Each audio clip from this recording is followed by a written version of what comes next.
Hi, everyone, and welcome back to Chat with Nat. Before we jump into today's episode, I wanted to take a quick moment to say thank you all for the kindness, prayers, and support we've shown Natalie and her family over the past couple of weeks. It has meant more than words can express. Natalie will be back with a brand new episode next week. In the meantime, we wanted to revisit one of our favorite conversations, one that's just as relevant today as it was when it first aired. Today's guest is Shelley Martinez, and this conversation is packed with insight, encouragement, and practical takeaways that are worth another listen, whether you're hearing it for the first time or coming back to it again.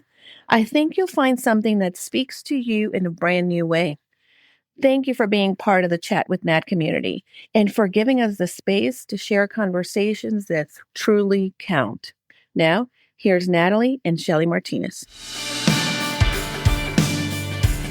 Hey friends, welcome back to Chat with Nat, Conversations That Count, where we talk real life, real money, and real strategies to build wealth without worry and a life well lived. Today's episode is brought to you by Casa de Confidence Productions. Julie and Dan Collins are the kind of team every podcaster dreams of. They're supportive, professional, and incredibly talented at making sure your voice comes through clearly and confidently. If you've ever thought, maybe I should start a podcast, go visit them at casadeconfidence.website and see what that could look like for you. Have you ever walked into a room you worked so hard to be in and still felt like you didn't belong there? Like at any moment, somebody's going to tap you on the shoulder and say, hey, we made a mistake. You're not supposed to be here. That feeling has a name, and it's called imposter syndrome. And today, we're not just going to talk about what it is. We're talking about how it quietly impacts your confidence, your voice, and even your finances. I'm joined today by Shelley Martinez, a life coach, licensed psychotherapist, and certified hypnotherapist with nearly 30 years of experience helping high-achieving women stop playing small and start showing up unapologetically. What's wild is this imposter syndrome often starts way earlier than we think. So if you've ever felt like you're not as capable as you think you are or as other people think you are, this episode is for you. Of course, before we jump into today's episode, we've got to talk about the money tip. So here's your money tip. Self-doubt is expensive. Let's break it down. Self-doubt delays decisions. It keeps you from asking for raises. It keeps you from investing. It keeps you from building wealth confidently. The longer you question your worth, the longer you delay your wealth. I'm so excited to have Shelley here today for this conversation. And Shelley, I want to just have you say hello real quick. And then if you will, share with us the little story you gave me, the financial story that you remember, because I think it plays perfectly into that money tip and then into where we're going with today's episode. Yeah, absolutely. Thank you so much, first off, for having me here. I am so excited to be talking with you today.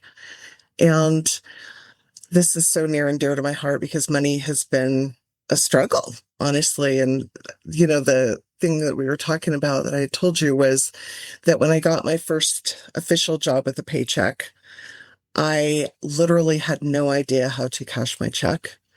And it didn't cross my mom's mind to tell me, and it didn't cross my mind to ask her.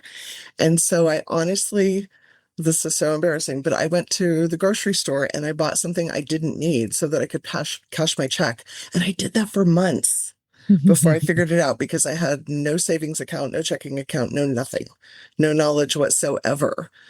And I feel like I've kind of since then made most all mistakes that you can possibly make and learned everything the hard way. Hey, I'm right there with you. I've talked openly on this podcast many times about a lot of the financial mistakes I made. And what you made was a good point. You didn't know what you didn't know. And because of that, it put you in a situation where you were making, purchases, which I'm guessing in your teenage years, it's not like it was necessarily hundreds of dollars of purchases, but still making purchases you didn't need to make to try and get the money that you had earned. And I think that's such a great example to lead into today's episode, because oftentimes our self-doubt or lack of confidence comes from things that we don't know, things nobody ever taught us, things nobody ever talked to us about. And so we're stepping into the unknown and we're doing our best with the information we have. But I often think those situations are what can introduce self-doubt, lack of confidence into our lives that then carries into the areas that we do have knowledge and information and yet still second guess ourselves. So as we jump into the episode, of course, I want to ask the most obvious question. When people hear the term imposter syndrome, they may not fully understand it. Right? I've heard of it a lot. And when you and I spoke a week or so ago, talking about doing this episode, there was information you gave me about it that was different than the general of what I had heard or what I assumed from what I'd heard that it actually was. So could you give us, in simple terms, a definition of what imposter syndrome is? Oh, absolutely. And a lot of us have heard of it, but don't entirely understand it necessarily.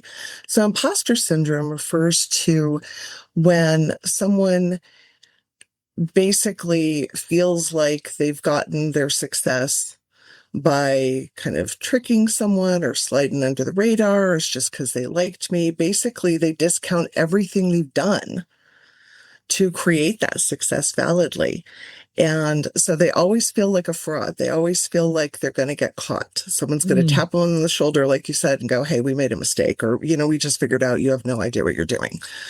And so living with this anxiety all the time is so very debilitating. And it actually impacts about 72% of women, men as well, but women a little bit harder. And I think there's a lot of reasons for that. But again, imposter syndrome is about this feeling, this belief that I'm not as good as everyone thinks I am, despite the evidence. Because most of the time, there's a lot of evidence to stack up to show us that, no, we really did earn our spot at this table. We really do know what we're doing. The problem, it turns out, lies in how we define and measure competence. Yeah, that's so important. Thank you for that simple explanation of it. I think most people can resonate with that somewhere in their life.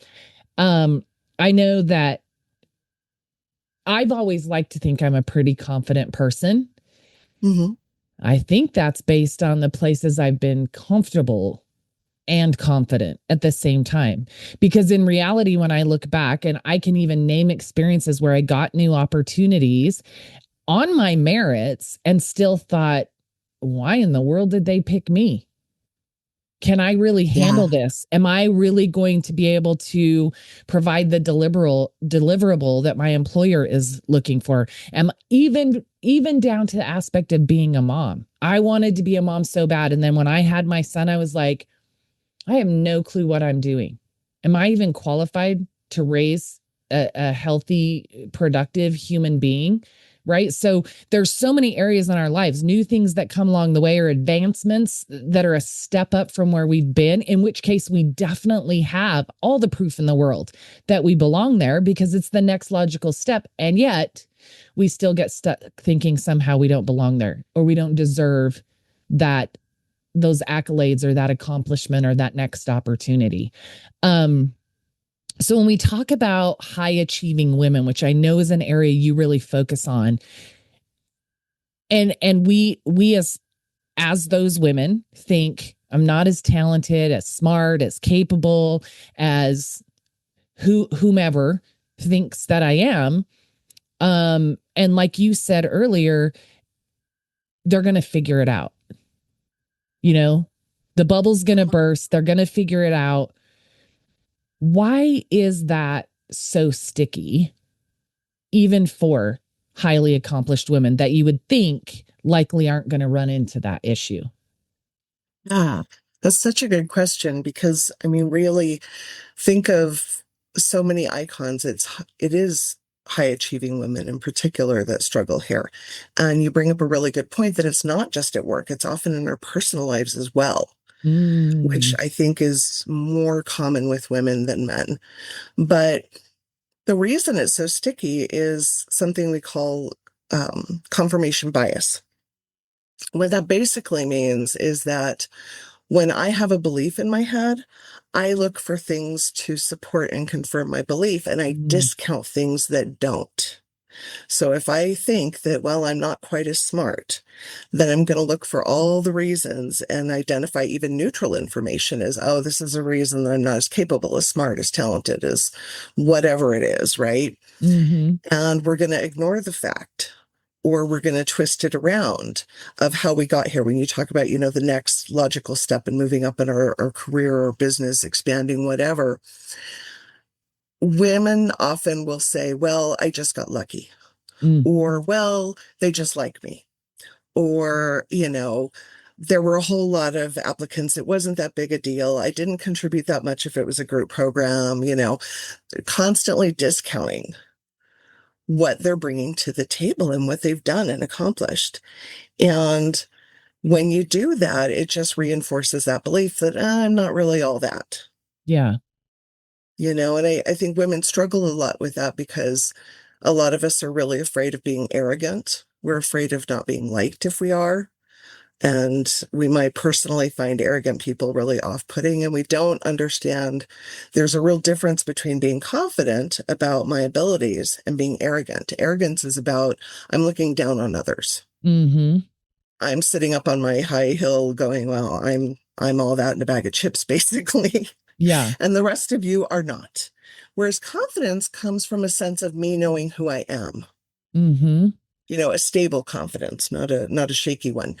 And that includes, the things that I'm not so great at, which is one of those thinking errors that people with imposter syndrome really struggle with, is there's often a sense of I have to be perfect or it's nothing. Mm. This very black Yeah. and white thinking. Yeah. I just recorded, so this episode is dropping the fourth week, next week, the fourth week of March, to close out International Women's Month. It's International Women's Day, and then I don't know. It's International Women's Month. That's what we're going to call it, because every woman around the world should be recognized this month. We should be recognized every day, but especially this month that they've given us. So I'm just going to go with that. It's so interesting to hear you say that, because as I'm listening to you, there's little things popping in my head. Like, I think of when I first stepped into corporate America, I got a lot of lateral movement and experience. So my first corporate management position was in the accounting center, or the shared services center for JCPenney. Mm-hmm. Huge corporation. And it was so big that their accounting department was probably 20 to 30 different departments that did different small functions that all rolled up into the overall accounting for the company, right? In my first 2 years there, I was moved, I think it was 3 times in 2 years. And that's how they did it, is their managers that they saw as up and coming, people that they wanted to promote and help grow their careers, they would move you from department to department, because that's how you would get the experience overall in accounting for the company, right? Because it was just section by section. And I remember during that time, I was put on a project. Now, JCPenney used to own Eckerd Drug. If anybody out there has ever heard of Eckerd Drug, I think it was in the southeastern United States. And so at this time, I'm probably 31 years old. And I am put as the lead on this project. And JCPenney was selling Eckerd Drug. They were selling it to, I want to say, Brooks, something like that, and CVS. So Eckerd Drug was being split in half to be sold to 2 different companies, which meant all of the accounting history had to be split up to transfer with those locations to the new companies. Now, I was put as the lead on this project, and I was thinking, there is no way Why in the world would they put me as the lead on this project? Because my right-hand guy on that project, I knew number one was frustrated that he didn't get the opportunity I did. And he knew all the inner workings of what had to happen IT wise to make this all happen. And I remember once the project was completed, I sat down with the VP of finance and I said, why was I put in that position? I've now learned all of this and I understand everything we did and why, but I didn't have that knowledge before the project happened.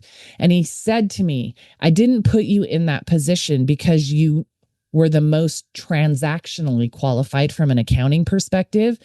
I put you in that position because of the leadership skills you had. And I knew you would be meeting with CEOs of other companies. And I knew you could handle that level of the project.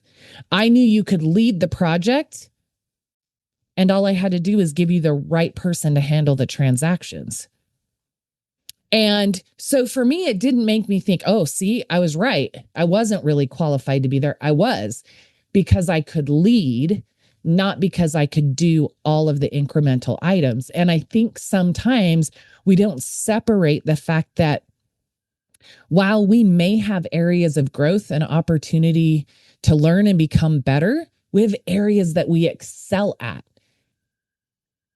Exactly. But exactly what you said is I was looking for all the reasons I wasn't qualified to be there instead of the reasons that I was.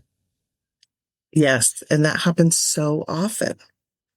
Yeah. You discounted your ability to lead the group, which is critical. Without leadership, it all falls apart. I mean, I don't even have to have been in that world to know that. Yeah. And the transactional piece, that's pretty easy to pick up if you're bright, and you were obviously bright and knew what you were doing. That's why they were moving you around. That's why they pegged you. But if you'd really struggled with imposter syndrome more, everyone has a touch, but, then it might have felt like you were set up instead of you had this opportunity. Yeah, I see what you're saying. Yeah, for me, I did look for all the ways I thought I wasn't qualified, but at the same time, I thought, I'm going to prove them right. And it wasn't until after the project that I understood why they put me there. So I didn't go ask for that up front. That may have even given me a greater level of confidence stepping in. I waited until after the fact. But what drove me was my desire to do a good job, to make sure whether I was qualified or not, that I ended up being the right person that they had put there. And so that raises another question then. So is that, I guess that's still a form of imposter syndrome, but what is that difference with somebody that lets it paralyze them versus somebody that lets it propel them? Well, I think that's very much to the definition, because again, as I said a second ago, we all struggle sometimes with a little imposter syndrome. If you think of it on a continuum of like, wow, I really don't know what I'm doing here in certain areas. The difference between someone who has or struggles with imposter syndrome and someone who doesn't is that people who don't struggle with it think, okay, I'll figure it out. Whereas people who struggle with imposter syndrome tend to think, I'm never going to figure it out. I can't figure it out. I'm not capable, and now they're going to catch me. Okay. So it's a distortion. And, some anxiety for everything, kind of, what I hear you describing more is kind of that high functioning anxiety, which goes hand in hand, where you're going, oh, this is a little spicy and stretchy. I don't know. I'm going to figure this out, though. I'm going to show them that this was the right choice, even though I'm not so sure it was the right choice right now. Yeah. And that anxiety is at a moderate level what we need to function our best. That's what people don't really understand. So it's, it's very interesting when I work with people. A lot of times they'll come in and ask me to help them get rid of their anxiety. And I have to explain to them that would be very bad. We actually perform our best if we're in a moderate range of anxiety, because anxiety makes us pay attention to things. It keeps us alert. And really, that's its only function, is to tell us, heads up, things are changing, or this is a different situation, pay attention. That's really the only message of anxiety. But when you've got too low of an anxiety level, you don't pay attention to stuff. You're kind of half asleep. But if it's too high, then you're so preoccupied by what's going on in your body and head that you can't pay attention either. And so people who struggle with imposter syndrome typically are a little bit on that high end. Okay. So they can't settle themselves down to pay attention and grasp their capabilities, what needs to be done, and move things forward because they're so stuck in the I'm not this, that, or the other. Yeah, I'm feeling like a fraud. Although what's interesting is that even though they're feeling like a fraud and overwhelmed and going, I'm going to blow this, I know I can't pull this off, they do, because they discount how capable they actually are. Okay, so then when they do, does that naturally, what's the word, settle down the imposter syndrome? No. You would think it would, but remember, there's this distortion where I'm not recognizing what I'm actually good at, and I'm discounting it. I'm explaining it away in my head, why it doesn't really count. So actually achieving something, usually for someone who struggles with imposter syndrome, instead of feeling excited about a good job, they feel just relief. Like, oh my gosh, I got through that, fooled him again. Don't know how, but I did it. Fooled him again, or I just barely made it through. Yeah. So they still hang on to that. Really enjoy it. Yeah, I'm lucky. They don't really see me for who I am yet. They still have on their rose-colored glasses, thank goodness. But it doesn't actually build the confidence you think that it would. No, because of the confirmation bias. Because I walked in going, I don't know what I'm doing, and it's just a matter of time before they figure it out. I'm a fraud. Yeah. And because of the confirmation bias, until you purposely go in and work on that and adjust it, because it comes from your subconscious. So it's very, very persistent. And, it's driving 95%, or subconscious drives about 95% of what we think, do, say, feel, believe, decide, whatever.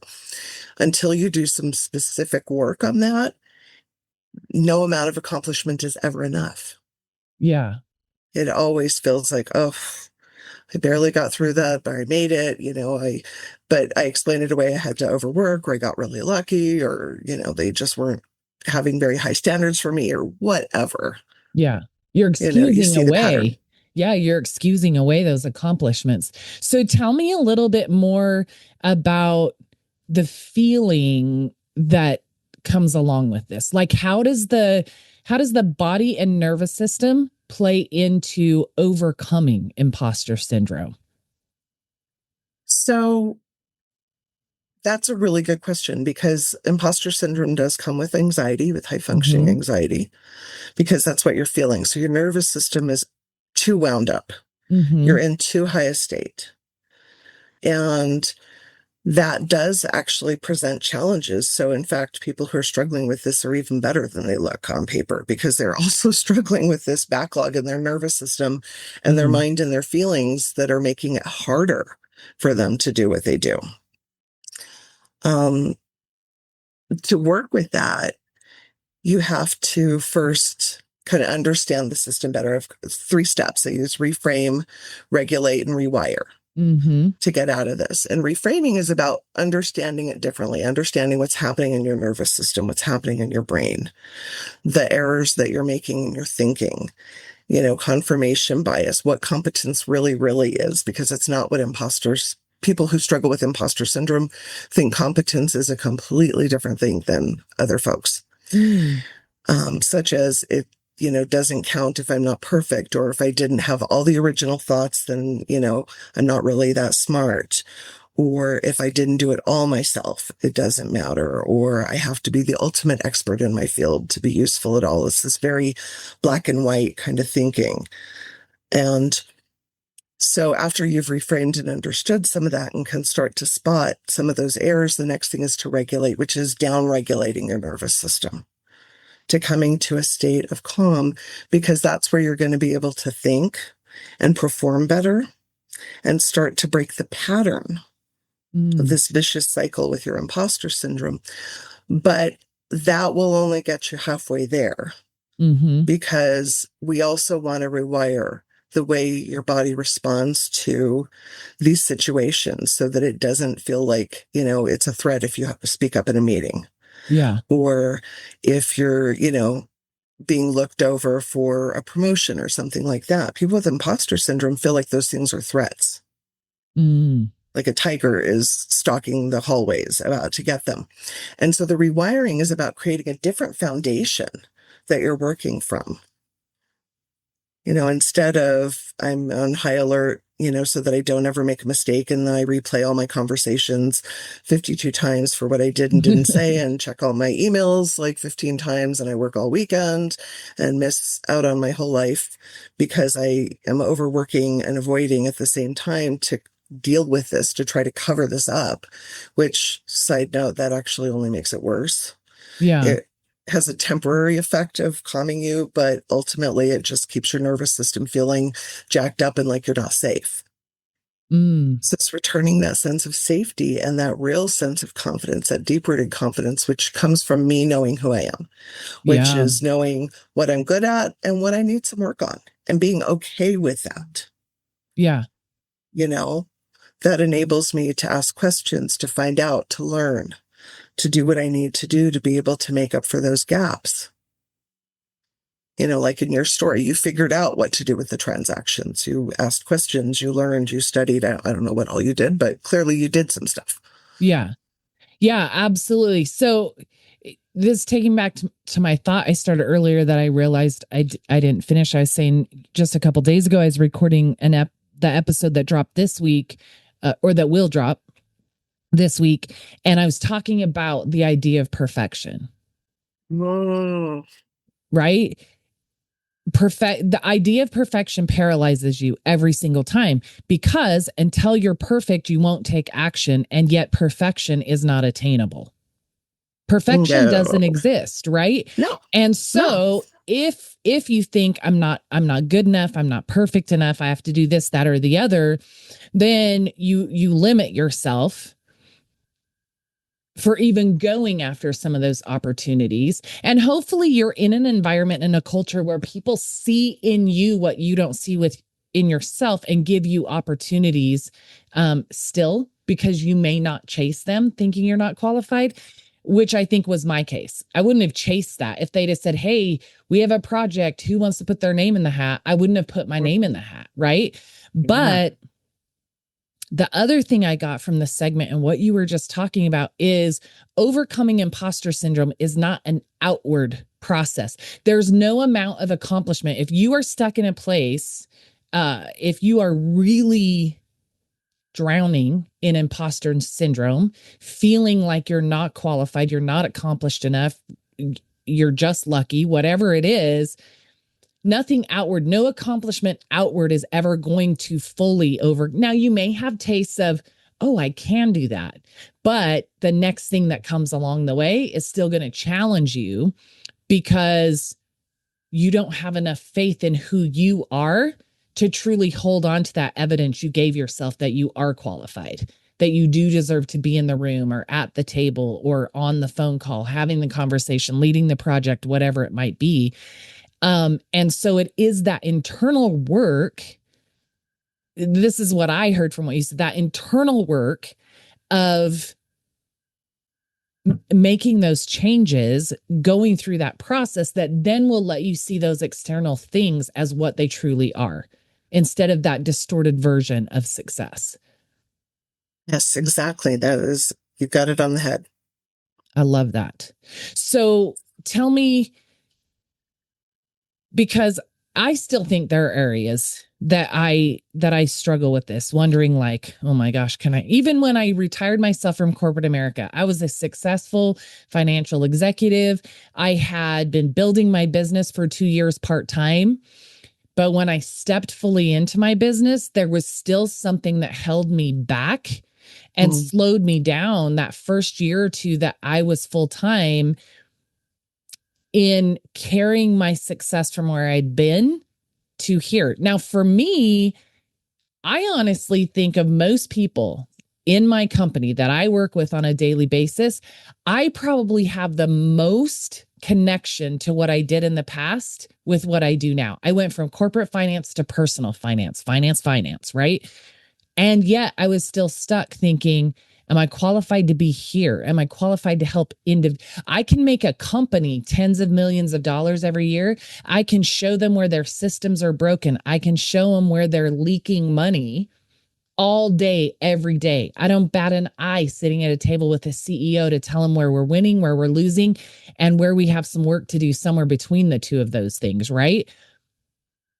But to sit down and help a family, initially, there was this anxiety. And like you said, there's a portion of anxiety that is healthy. It helps you pay attention and make sure you're crossing all your T's, dotting all your I's, whatever it might be.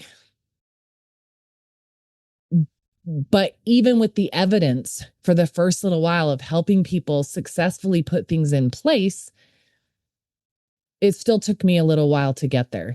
And it was literally when somebody said to me, the day that you walk into an appointment here to help a family, like you used to walk into a boardroom, everything in your business will change.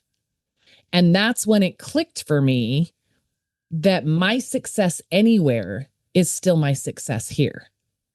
Because success in and of itself is just success. It's not defined by where you got the success. The truth is you still succeeded. And that's where, for me, that change was. But it's not that simple for everybody. And you kind of helped clarify that when we had our initial conversation as well. So when we're talking about a woman who needs to stop playing small, she's juggling work, she's juggling family, she might be caregiving like myself, or raising children, which in and of itself is caregiving as well. All of these things on our plate, what does it actually look like for her to stop playing small? Well, the first thing she needs to do is start really tracking her successes. Mm. In fact, I have my clients write them down because it's harder to dismiss them if I write them down. Mm. And to That's really good. start being aware of those things and the nuances and the pieces, and understanding that competence isn't about being perfect. It's not about having all the answers originally on your own. That it really is about what we do with what we've got. So even, you described being fortunate enough to get moved around to different experiences in your initial position. You did something with that opportunity. Not everyone would have. Mm. Luck might open a door, but you have to walk through and you have to do something with it. And recognizing those things, recognizing, especially for women, the, soft skills that we talk about, like, leadership and emotional intelligence, the ability to connect with people, to understand them, to work with them. All of those things are critical, and in fact are more powerful for success. Emotional intelligence is more an indicator of success than actual IQ, the intelligence quotient, and yet it's often discounted. So recognizing that a lot of the things that we've come to believe aren't necessarily true. Yeah. And there's a million ways we could have come to believe those things by past experience or something somebody said, right? That's a whole rabbit hole that we would take weeks to go down. Yeah. No, definitely. Yeah, but I think that's such a good point. Sometimes luck is on our side and opens the door or the window to an opportunity. But I want to reiterate where you said it's you stepping through that door or window that makes the difference. Oh, absolutely. Which gets me to where you talked about earlier that a lot of people are put off by arrogance. Mm-hmm. And yet we can very easily misconstrue confidence for arrogance. Mm-hmm. And so on the flip side of that, you have healthy humility and then self-sabotaging doubt. Yes. What's the difference between those two? So humility again goes back to that grounded perspective of who I am. It's a power structure, actually. It's called the power of dominion. And there's two ways of doing interpersonal power, which brings in the arrogance question, I promise. Um, You're good. there's the power of domination, okay, which is the power most people are familiar with, unfortunately. And it is a system like a ladder. If you imagine a ladder where people at the top of the ladder have more resources, more power, more goodies, whatever, than the people at the bottom. And it's based on scarcity. So there's only so much to go around. What this creates is unhealthy competition and a lot of reason for others to also add to our self-doubt, to throw gas on the fire. Because if I'm at, this higher rung, I need to make sure that the people under me don't get up because they might take my place. Okay. That's one form of interpersonal power. The second form is called the power of dominion. And dominion, again, comes from my sense of knowing who I am. It's about abundance. So I can be really good at whatever this thing, baking bread, and you can be really good at baking bread. And I'm not going to be threatened by the fact that you're really good too, because there's room for all of us. And in fact, it creates cooperation, because I'm going to say, Nat, how did you do that loaf of rye? I could never get my rye to work out right. And you're going to be like, oh, well, I just do this and this and the other thing. You're not going to be afraid to share your resources with me, because you're also not afraid that I'm going to get better than you. So it creates this cooperation that brings us all up together. So self-doubt comes from that ladder, from that domination. It comes from comparing myself to others in a way that I'm ranking and filing. And it's unrealistic. It's not owning, okay, I'm not so great at baking rye bread. It's going like, I'm a horrible baker and I'll never be good.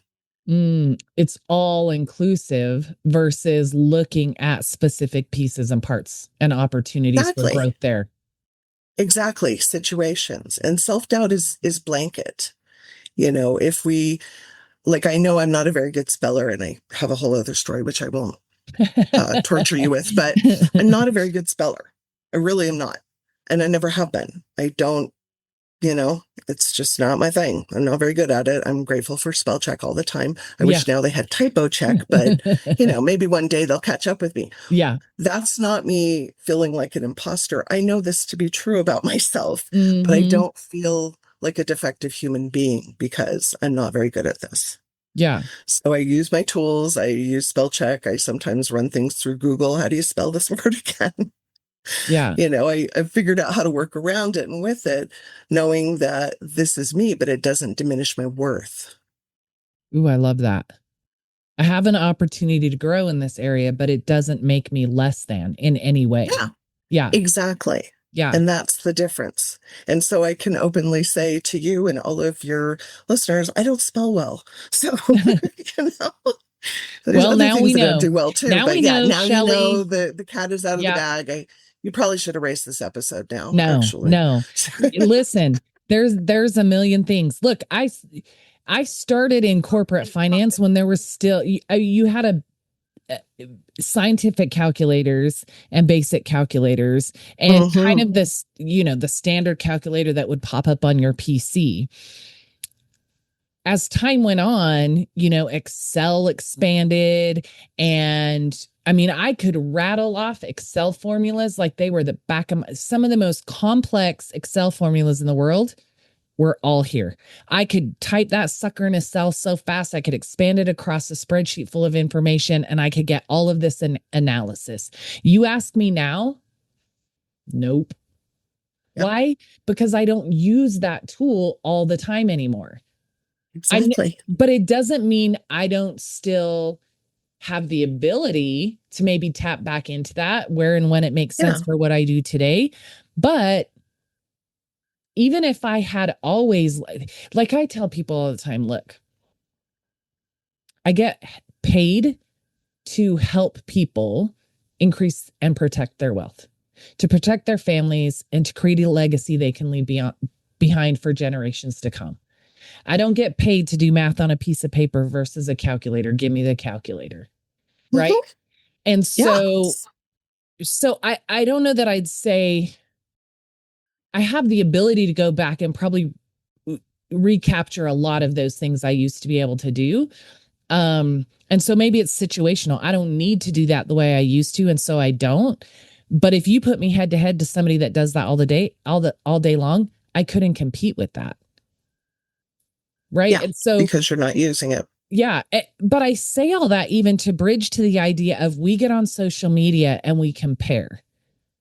Yes. And comparison creates competitiveness. And that competitiveness does not allow us to probably nurture, grow, or even try to create the relationships we could with people that we could learn from.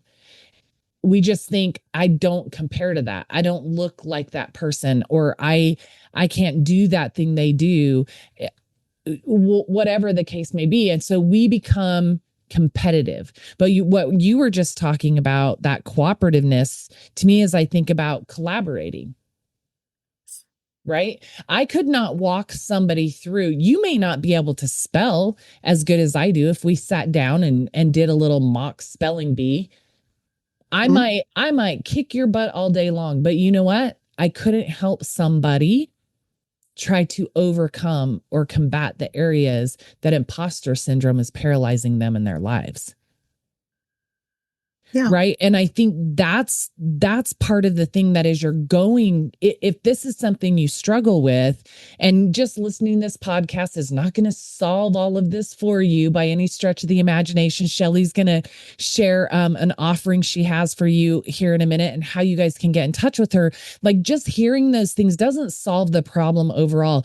But I guess what I hope is this conversation today plants some of those seeds for people of like, if they get on my social media, I can't talk about caretaking like Natalie does because I don't have that hands-on experience for an older parent, but it doesn't make me less of a caregiver for my children, which I am. I could name a million friends of mine who were 10 times better moms in a million different ways than me. But I know for a fact that I was the mom my son needed. And I know for a fact that I raised a amazing human being that contributes to society, served his country, and all these other things. But do I still look back and think, man, I wish I would have been better at this when he was growing up? Of course I do. Comparison exists everywhere. It's whether or not we let it paralyze us and define who we are now because of something we didn't get as good as somebody. Like, if you were to define yourself as a smart person or not, simply because you're not great at spelling. Mm-hmm. And I think most people would hear that and think, well, that's the most ridiculous thing we ever heard. And yet you have a business based around helping high achieving, not just, I mean, I imagine you can help any woman struggling with this, but your focus is high achieving women. So women that the rest of the world will look at and think they got their shit together are the women you're working with to help them realize that they're enough. They're worthy of what they have. They deserve to walk through any door and sit at any table. Because even at that level, they're still struggling with the things that us everyday people think are only our issues, our struggles, our problems. But in reality, if we go through the process, if we recognize these things, if we start to do the work, then we look to create those relationships where we can collaborate. We can lean on the strengths of other people that might be our weaknesses, and our strengths can then exemplify their weaknesses. And we come better together. We can create more together than we ever can in silos or ever would, because we just sit and think, I'm not qualified for that, so I'm not even going to try. Exactly. Knowing who we are and owning who we are is the key to being humble. A humble realist is what Valerie Young calls it, but humble and honest about ourselves. And we can be confident and feel good about ourselves, but that doesn't mean anyone else is less than us. And that's where, arrogance comes in again. And I think a lot of women really struggle with owning their value because they're afraid that they'll slip into arrogance, that if I'm too confident, then I'll be arrogant. Yeah. And it's completely different. It's like apples and oranges. Yeah. Arrogance comes from, I'm better than everyone else. That's really what they're saying. Yeah. Whereas confidence is, I'm good at this. Yes. Yes. Yeah. And that doesn't mean you're not good at it and you're not good at it and this other person's good at it. It Yeah. just means I know I am. I love that. So let me ask you, I've just got a couple other quick questions. Man, time flies when we're having fun talking about so many things. It's so good. But let me ask you this. Do you think you talked about how what was it the statistic you gave? 72% of women struggle with imposter syndrome? 72%. Yep. Okay. And you said it does impact men, but not at the same level. I imagine probably a significantly lower level. But a question I have about that is, do you think that's because we are, as women, we're innately more emotional beings rather than, like for me, I look at it and I don't know if this is the best way to say it, but men are black and white. They look at a problem, they find a solution. For us, we're like, but why? And how? And how do I feel about that? What do I think? Is that part of it, that we're so tied into our emotions and there has to be meaning or definition behind something that we're actually discounting our abilities because of that? I think sometimes that's the case. I think it's really complicated where it comes from. So, some of the really big culprits are being a student. Well, everyone's been a student because it's set up almost like the comparison piece, like you were talking about. It's adjacent to that of we were judged, but also that we're raised by human beings. And if we get too much praise or not enough praise or not helped to identify what we're really good at and what we really struggle with. But I do think women, because we're very tuned into social interaction, we do sometimes attend more to those messages. Between birth and puberty is when your subconscious is essentially forming, and it takes everything that goes on, everything you hear and experience at face value. And it becomes a rule, not just I experienced this thing and this is what happened, because that part of your brain doesn't have the ability to sit back and go, oh, when someone said, girls are no good at math, that was just their bias. I'm really good at math, actually, Yeah. And so we do, I think, to some extent carry more of a burden, but also I think, there's a feminist component to it too, and that you were probably, as a woman, underrepresented in your corporate life. There probably weren't 51% of the corporation were women. So when you see less of yourself there, it can really fuel that, because you feel like you've got to make up for all the other women to kind of keep the door open for them. Sandra Day O'Connor talked about that, feeling like she couldn't mess up because then no other woman would be named to the Supreme Court. And so it can really compound those things as well. So there's a number of different places it can come from. But yeah, sometimes our social intelligence can backfire a little bit for us. We can get a little tangled up in it. Yeah. Well, if that is isn't an example of a high achieving woman still struggling with imposter syndrome, I don't know what would be. Well, exactly. I mean, it's astonishing. Maya Angelou talks about every time she publishes a book, she feels like people are going to realize that she's a fraud. Oprah Winfrey's talked about it. Leonardo da Vinci actually talked about it. So he felt like he hadn't lived up to his potential. Yeah. That which he is wasn't, insane. Right? Because how many years later are we still just mesmerized by the things that he created? Yeah. Exactly. Yeah, that's phenomenal. Well, as we wind down this episode, I have one more question for you. If someone listening recognizes in themselves this struggle with imposter syndrome, or maybe they've known it for a while and just, I don't know, have learned to just live with it or work around it or just get comfortable and accept things for the way they are, what is one practical step that they could take right now, today, to start shifting their thinking? So right now, looking at, like we talked about before, starting to really list their accomplishments. And this is an ongoing list because you're going to add more as you're doing. And looking with an eye towards, what would I think if I saw this list about someone else? To get away from that, oh, well, I'm going to dismiss it because XYZ. But looking at just as data.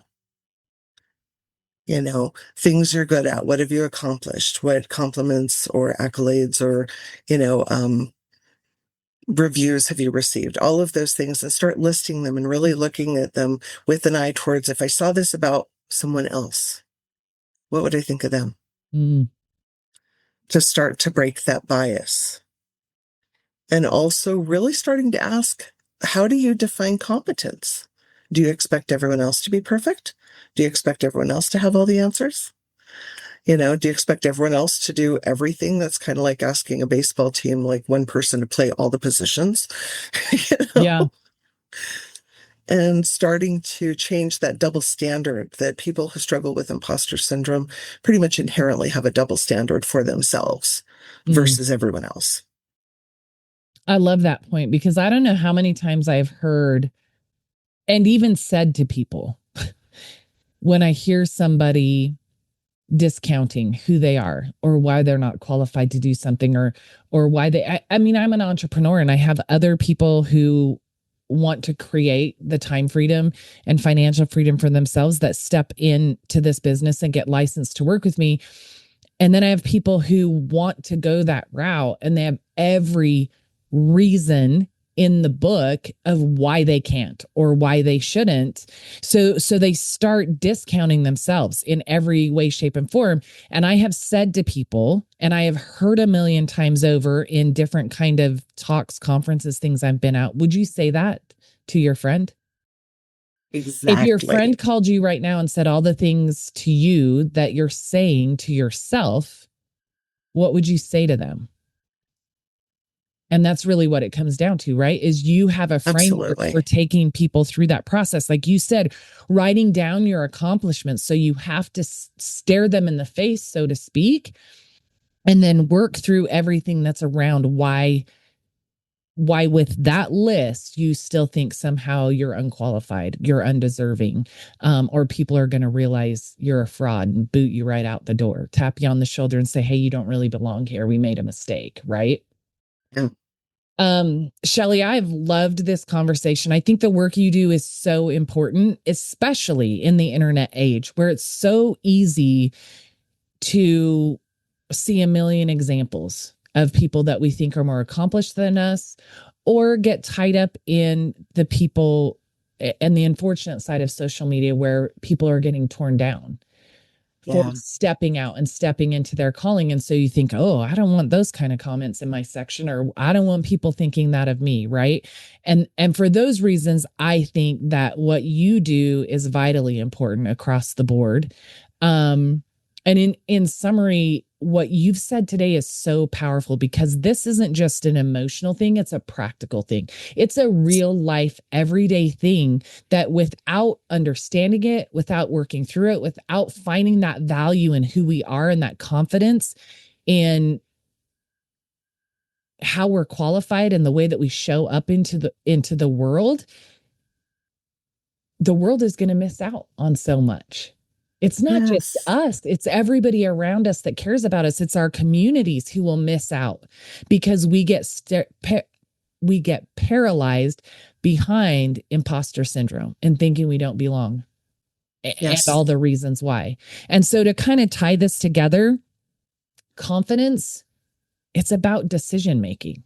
Decision making is about growth.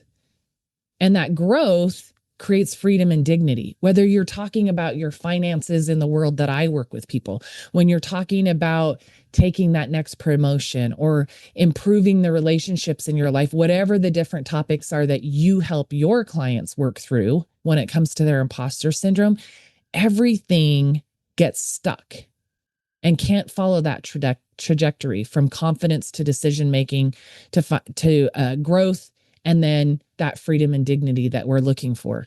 So when we're talking about imposter syndrome, we're not just talking about mindset, we're talking about legacy, what we're able to create, the difference we're able to make, and the things we're able to leave behind for those women who are following in our path, to make sure that opportunities are there for them because of what we did every single day. So, Shelley, thank you again for being here. if you'll take a minute and maybe just leave one last thought with people, and then also share how they can find you, how they can get in touch with you, and the offer that you have available for the listeners. Thank you. I think what I'd really like to impress upon people is don't believe everything you think and feel. A belief is just a thought that you've had over and over and over again, but it doesn't necessarily make it true. And while that's valuable information to have your feelings and thoughts, we also need to stop and turn the table and look on the other side. And the easiest is the litmus test of if this was someone else. Or would you say that to your friend? Or would you let your friend say that to you? Those pieces, because as smart as we can be as humans, we also have a lot of bias. And the subconscious can really, really play havoc in there. But no matter how long we struggle with things, we always have the ability to change. Your brain is very plastic. Rewiring it is very possible, and it doesn't take nearly as long as people think. That our habits, like you said, the habits and the actions are really critical towards that. And as far as looking me up, I'm on Instagram at Hey Shelley Martinez, not a ton with that. My website is shelleymartinez.com, Shelley, Martinez, Martinez. And I do have a free gift for people who see themselves in this conversation and can relate to it, which is called the Imposter Breakthrough. And it's just a small guide to get people started with some additional techniques and skills to be able to really reframe and regulate and start to rewire the way that their nervous system and their brains are responding to things. And I think you'll have a link for that in the show notes. So yes, we will. For your website, everything. We'll have those in the show notes for people to get. I'll also put them on my social media as I put some tidbits out about this episode, maybe teasing it before it drops. And then, of course, after it releases as well. So you'll definitely be able to find connections for Shelley everywhere you look for this podcast. And if this episode spoke to you, I want you to do one thing today. I want you to take 5 minutes and write down 3 pieces of evidence that prove you're more capable than you give yourself credit for. It can be as simple as I am great at folding and putting away the laundry when I do it, which that'll be my thing. I'm not great at, Shelley. Oof. I hate folding and putting away laundry. List too, especially sheets. Yeah. Whatever it is, it can be the simplest of things. If that is what you can hold on to, then start there. 3 simple pieces of evidence that prove that you're capable and build on that. Because the truth is, you are not behind, you're becoming. If you love this episode, I'm going to ask you to share it with a woman you know who might be struggling with imposter syndrome, who just needs to hear something that tells her a little different than what she might be telling herself. And of course, you can follow me on Instagram at Natty Kime, where we can help build your confidence and your financial plan. You're welcome to reach out and book a call with me. There's a link in the show notes to reach me as well. And in closing, y'all, I just want to say, stop playing small. You weren't called to be small. You were called to build a big, beautiful life and a legacy that you're proud of. So until next week, protect your peace, protect your people, and protect your wealth.